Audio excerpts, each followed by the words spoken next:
Zydus life sciences के board of directors की meeting कल हुई है और इस मीटिंग में बायबैक की अप्रूवल दे दी गई है। तो मैं आपको इस वीडियो में इस बायबैक के बारे में बताने वाला हूं। तो चलिए हम लोग इस वीडियो में आगे बढ़ते हैं।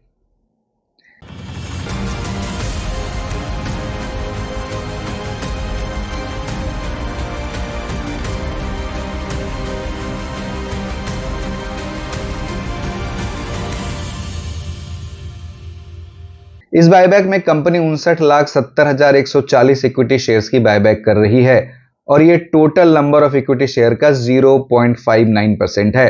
कंपनी के पास आउटस्टैंडिंग इक्विटी शेयर 101 करोड़ हैं और इस बायबैक का प्राइस 1005 रुपए पर इक्विटी शेयर रखा गया है। और अगर हम लोग इस बायबैक के प्राइस को इस शेयर के कल के क्लोजिंग प्राइस से कंपेयर करें जो 805 रुपए है, तो अभी यह बायबैक 25% के प्रीमियम पर मिल रहा है। यानी कि अगर आपके शेयर्स की बायबैक की जाती है तो आपको 200 रुपए प्रति इक्विटी शेयर का फायदा हो सकता है अगर हम लोग इस बायबैक को इस शेयर के करंट मार्केट प्राइस से कंपेयर करें तो।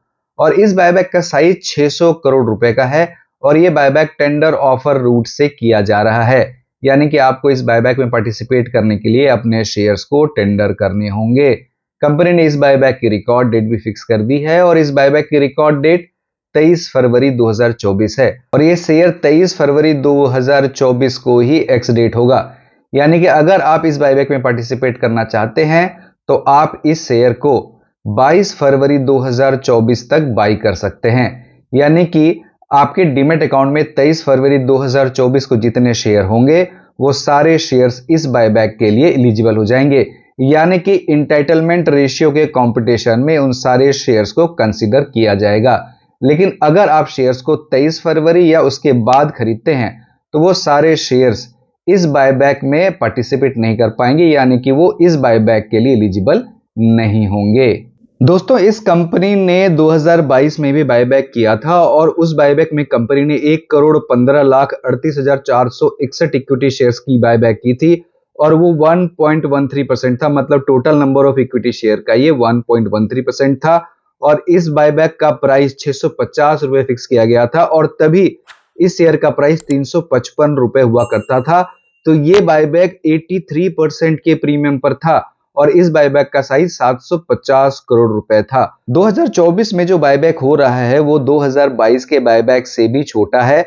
हालांकि 2022 का बायबैक भी कोई खास बड़ा नहीं था, वो भी छोटा ही था। बायबैक में कंपनी अपने द्वारा इशू किए शेयर को फिर से खुद ही खरीद लेती है, इसी को बायबैक कहते हैं। दोस्तों, कंपनी बायबैक कई रीजन से करती है। जैसे कि अगर कंपनी को लगता है कि कंपनी का शेयर अंडर वैल्यूड है तो भी कंपनी बायबैक करती है। कंपनी शेयर होल्डर्स को रिवॉर्ड देने के लिए भी बायबैक करती है और कंपनी इन्वेस्टर्स को अट्रैक्ट करने के लिए भी बायबैक करती है, क्योंकि बायबैक से ईपीएस बढ़ जाता है। ईपीएस के कैलकुलेशन में हम लोग अर्निंग को outstanding number of equity share से डिवाइड करते हैं और बायबैक होने के बाद आउटस्टैंडिंग इक्विटी शेयर कम हो जाते हैं, क्योंकि बायबैक किए हुए सारे शेयर्स को एक्सटिंग्विश कर दिया जाता है।